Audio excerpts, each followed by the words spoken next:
मरहबा collection, एक ही छत के नीचे फैशन का सारा सामान। मरहबा कलेक्शन में उम्दा क्वालिटी के कपड़ों के अलावा शूज, लेडीज फैंसी चप्पल, जेंट्स चप्पल एंड हौजीरे आइटम्स वगैरह भी मिलेंगे। हमारा पता याद रखें, Jamhoor high school main road, जैतून हजीन मस्जिद के पास, मालदा चौक, मालेगांव। महाराष्ट्र में कोमड़ी चोर के दो बेटे जो हर वक्त मालेगांव शहर को टारगेट करते हैं, खुद चोर हैं और चोरी भी ऐसी किए जो मुर्गी की चोरी करते थे। वहाँ से सियासत में आके आज अरबों खरबों की प्रॉपर्टी जिन्होंने बना लिया, तो क्या इन लोगों ने वो चोरी और भ्रष्टाचार आतंकवाद फैलाने के लिए किया? मालेगांव शहर पे हर वक्त इल्ज़ाम लगाना, ये हम इसकी मजम्मत करते हैं।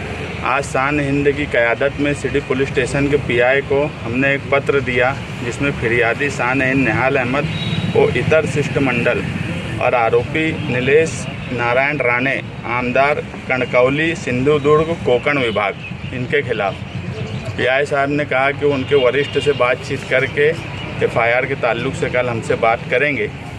हमारा ये बोलना है कि हर वक्त इस तरह की कार्रवाई करना और इस तरह की बातें करना मालेगांव शहर के ताल्लुक से जो गैर मुनासिब है। और सबसे बड़ा सवाल दादा भूसे मंत्री के ऊपर है कि क्या वो मालेगांव शहर को अपना शहर मानते हैं या नहीं मानते।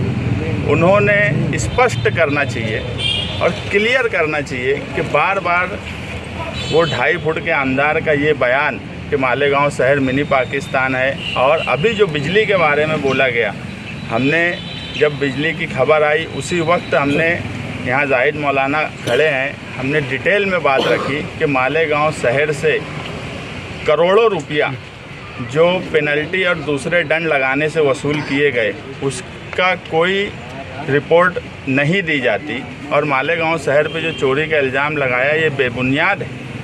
7,000 से ज़्यादा केसेस अगर मालेगांव शहर पे हुए हैं, तो ये भी एक समझने वाली बात है कि इस शहर पे इतने केसेस हो रहे हैं। मैं बोलता हूँ ताल्लुका और दूसरी तरफ जाकर देखें, इनकी हिम्मत है कि किसी के ऊपर केस कर लेने की। मालेगांव शहर के बुनकर, मालेगांव शहर की गरीब आवाम पर मुसलसल ये लोग केस करते हैं, उसके बाद उससे वसूली करोड़ों अरबों की कर रहे हैं। कंपनी मुसलसल भ्रष्टाचार कर रही है और उसका कंपनी का सहारा लेकर अब मालेगांव शहर को जिहादी बोला जा रहा है। तो मेरा ये बोलना है कि मालेगांव शहर जो कंपनी है वो सिर्फ सेंट्रल में नहीं है, वो आउटर में भी है। तो मंत्री साहब ने स्पष्ट करना चाहिए। और मालेगांव शहर के जो नुमाइंदे हैं, जिनका दादा भूसे से बहुत ही आराना है, उन्होंने प्रेस कॉन्फ्रेंस लेके दादा भूसे के साथ बैठकर ये बात क्लियर करना चाहिए कि नीलेश राणे का बयान सही है या गलत है।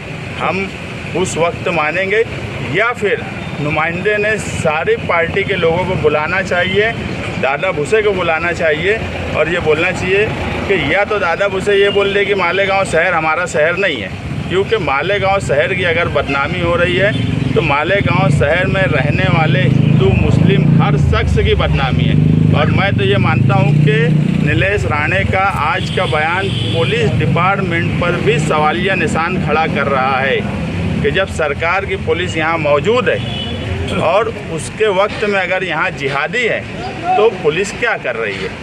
ये पुलिस डिपार्टमेंट के जितने बड़े ऑफिसर से लेकर छोटे ऑफिसर तक सब पर ये सवालिया निशान है। हम इसलिए आज यहाँ आए हैं और उनके ऊपर देशद्रोह 124A के तहत कार्रवाई होना चाहिए। बहुत हो गया ये 1.5 फुट के आमदार का हर वक्त मालेगांव शहर के बारे में बोलना। और अगर इन्होंने कार्रवाई नहीं की तो हम पिटीशन फाइल करेंगे, नीलेश राणे के ऊपर कोर्ट जाएंगे ताकि उनके ऊपर कार्रवाई हो। हम मुफ्त की पब्लिसिटी नहीं लेने देना चाहते, इसलिए कानूनी कार्रवाई की तरफ जा रहे हैं। हम नहीं चाहते कि कोई भी ऐरा गहरा खुद चुट्टे हैं और वो आकर मुफ्त की पब्लिसिटी लेवें। मगर इस सवाल पर मालेगांव शहर के सेंट्रल और आउटर दोनों नुमाइंदों पर सवालिया निशान लगा हुआ है। और मैं उसी वक्त इसको क्लियर मानूंगा जब वो याराना अब मालेगांव शहरियान के साथ इंसाफ करेगा। एफआईआर दाखिल हो गई क्या? नहीं, अभी हमने एक पत्र दिया है। उन्होंने बोला है हम हमारे वरिष्ठ लोगों से बातचीत करके तुमको बोलेंगे FIR के ताल्लुक से।